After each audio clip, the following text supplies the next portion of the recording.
Ogilvy conducted research into what's keeping Australians up at night. We conducted 12 focus groups that uncovered 68 concerns, and we then explored those concerns across 1,000 people from across Australia.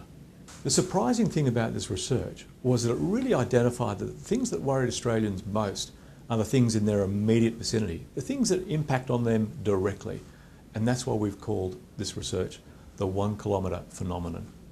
This research is important from our perspective because what it does is identify very clearly the things that genuinely worry Australians, as opposed to what we thought might have worried Australians.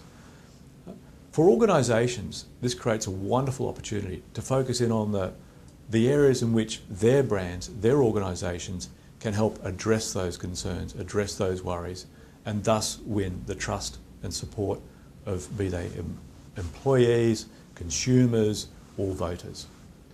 But enough from me. Let's hear from some friends of Ogilvy PR as to what's keeping Australians awake at night. This study is really about what's keeping Australians up at night. Now, we had no agenda going in. We weren't seeking to test anything. We just wanted to find out from people what it was that they were worried about.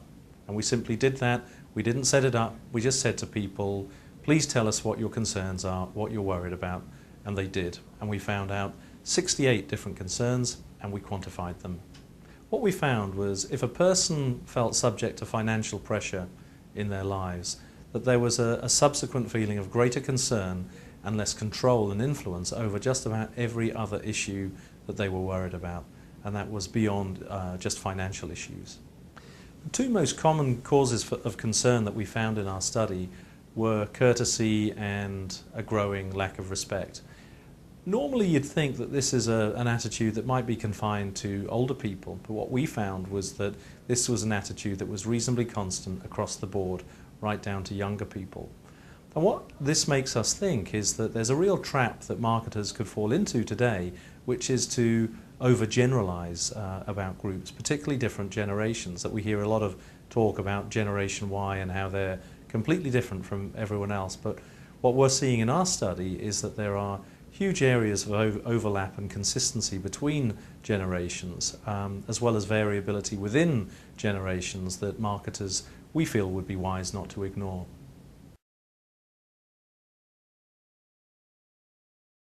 I was surprised in a way to hear that people were very concerned about having to please others all the time, that it was expressed in that way. But then when I stepped back and thought about it, well, yeah, that fits in because, you know, we really are encouraged these days to be very self-sufficient, to do our own thing, to pursue our own goals, our own happiness, and it doesn't fit very well with having to try and get along with other people. And sometimes we may feel that having to please others actually is compromising our own sense of self or our own ability to do our own thing. So I think these days we have to kind of work at getting that mix right. We need to sort out what it is we want in life or how we want to live, and also how we're going to get on with others, and together with others, whether it be at home or at work or in the community, how we're going to work together with others to achieve joint goals.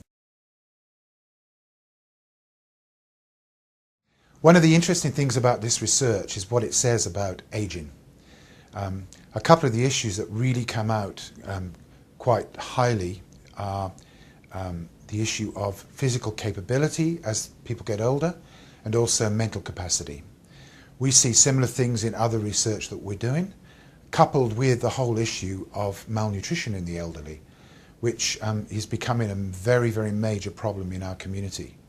We tend to recognise malnutrition as something you see in Ethiopia. In fact, about 30% of people in the community over the age of 65 in Australia are actually malnourished.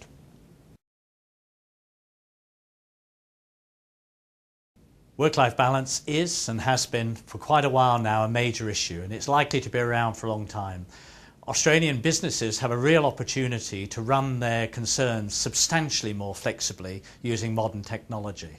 We've come some way, but we still have an enormous way to go in trying to help people make their lives sane in the balance between life and work. So the research has uncovered lots of interesting insights, but most importantly what it does is beg the question, what does the 1 kilometre phenomenon mean for each of our businesses? And if you'd like more information, get in touch.